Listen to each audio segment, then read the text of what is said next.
And speaking of the A-team, we bring on Jim Dean from Democracy for America. Cenk, how you doing? Good, Jim. How are you? I'm well, thanks.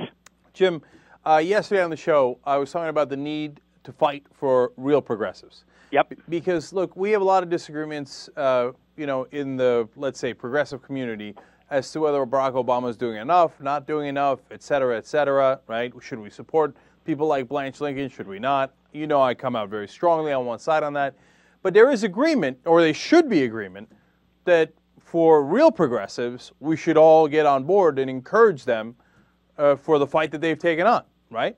Well, you are absolutely right, and we just came out with a list of about 23 of them or so that we are supporting in addition to some other great progressive congressional candidates, and that doesn't even include a whole plethora of down-ballot candidates and candidates who are running for governor. And, you know, our message right now is, look, there are some good people that are worth fighting for, that we can believe in, that are running for office, and the opportunity is not just to get them into office, but with the turnover that's going on in the White House, with the fact that some of these less democratic Democrats are going to be out of office after November, we're going to start, A, gaining the majority, and B, being put in a better position to get more meaningful legislation passed and prevent some of the watering down that's been going on, and challenge the Senate to come through on these letting these tax cuts expire, and getting a disclosed bill passed and getting meaningful campaign finance reform. And we can do all of this if we're willing to put the next 6 weeks, commit to the next 6 weeks of working for a candidate that you as an individual like. We're not saying do this for the Democrats. We're not saying do this for the majorities. We're saying that people like Ann McClain Custer, Joe Garcia, Raj Goyal, Beth Crum in California, all of these folks are terrific. You could do this from the comfort of your own home. We're going to have call-in tools. We've got an online training program that we've been running for the last couple of weeks. We've had about 1,000 people on each of these calls. We've actually done about 4 of them. There are lots of ways that you could do this, even if you're not in their districts. But they're out there, they're running, and we got to help them.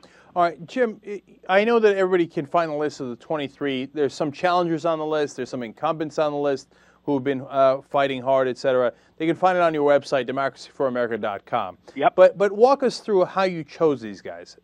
Well, this was really foremost chosen really by our members who are already on the ground and live in these districts and have been devoting their valuable time outside of their jobs and families to do something to help these candidates. So that's the number one thing that really drives our endorsement process. Certainly, we don't necessarily look at win rates. We don't necessarily look at how much money they've raised. We look at what they're doing and that they're running a serious campaign, and all of these candidates are definitely doing that. Some have more resources than others, but they're all out there on the stump. They're all out there knocking on doors and making those calls themselves. They're not sitting around waiting for us or anybody else to send an email out for them. They're working hard for it. See, Jim, I think the reason this is incredibly important, other than actually maintaining these seats for good, strong progressives, is that if the Democrats suffer any losses in this next election, there will be a debate as to why they suffered the losses. And I can guarantee you the Washington consensus will be, oh, they were too liberal and that they need to go further right, which is the same thing we've been hearing for 30 years now, right? Now, we could fight back against that if we say, wait, really? But here was Alan Grayson in a close district, Tom Perriello in an incredibly close district, and they were strong progressives and won. So if these guys win, we get to make our case a hell of a lot better, don't we? Well, not only do we get to make our case a hell of a lot better, but we also get to make our case that the reason that we have a majority is because they did win. And all of these folks have a good shot. You just mentioned a couple of great candidates, Grayson and Perriello, but there's a ton more. They all have excellent chances. I mean, Roxanne Conlon, most people in Washington think that's an uphill battle because she's running against longtime Republican incumbent Senator Charles Grassley. By God, she is out there all over Iowa, and Grassley keeps shooting himself in the foot, and the people in Iowa are upset with Grassley for what he did on health care. So she's got a shot, too. And so we not only say that we make a better case because the progressives have won, but we make a better case because they're the difference in this election, and they're the difference between keeping our majority in both chambers and not keeping our majority in both chambers. We're talking to Jim Dean. The website is democracyforamerica.com. So, Jim, do you guys distinguish between who's in tight races or tight districts and those who aren't, or no? No. We normally in the past we have never supported incumbents. We've always supported challengers. We're in this new era post-Obama presidency where there are great incumbents in there, people that we helped before often for their first challenges, and they need help now. So we've got a list there, and that's probably the one difference than what we've done in the past. And we want to know, again, that candidates are working. Here's a guy we've supported, Justin Casuli in Ohio, who's running against Boehner. A lot of people say it's a tough fight, but the fact of the matter is what Justin Casuli right now is doing is, A, trying to win this race, but B, he's getting out to Democrats, he's getting out progressives, and he's building a much more progressive voter electorate in running this campaign. So, some of this may end up being a long-term thing. We hope he wins, and we're certainly working hard for him. But we're not going to worry about whether it's a tight race or not a tight race because all of these things have their merits and move the ball forward. And there you Deans go again with your 50-state strategy kind of stuff. I mean, come on. Well, has that ever worked before? Call it son of 50-state strategy.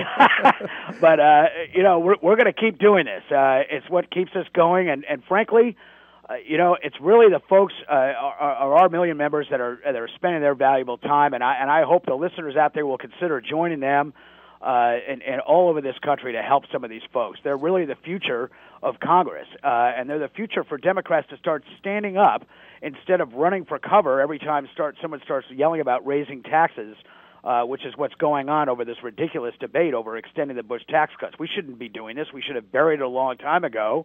And, we need to stand up. These folks are going to help us do it so that we don't have this problem again and so that we can start talking about real fair taxation as well as a lot of other important issues. Jim, one last quick thing here. I see the 23 House Democrats you have that are real progressives, and I love that you guys have put together this list. I'm not shy about sharing that opinion.